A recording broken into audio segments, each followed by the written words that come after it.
How a knee replacement is performed? Well, the knee replacements conventionally has been performed with some manual jigs.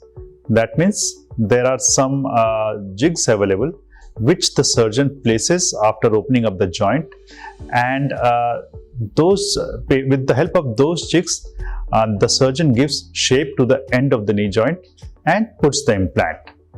Now, there are various chances of error in this kind of technique. There can be error in the judgment. That means all patients' knee are not the same, but the jigs are the same. So you have to use the same jig for different knees. So this is not a very personalized thing. Okay. And secondly, there can be error in execution of the plan.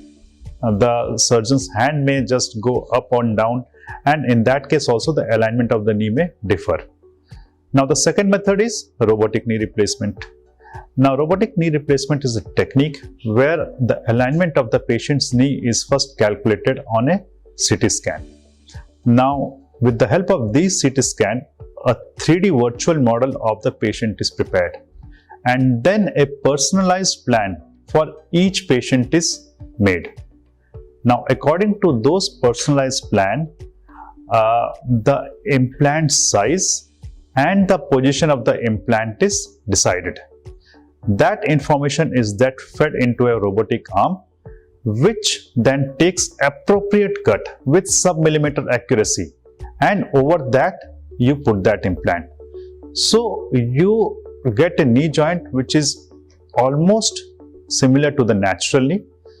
So here the feeling is quite good. The patient feels that as if he is having a natural knee. The recovery is very fast because there is less bone loss. The invasion to the soft tissue is also quite less, and as the implant alignment is very good, so the longevity of the implant also increases.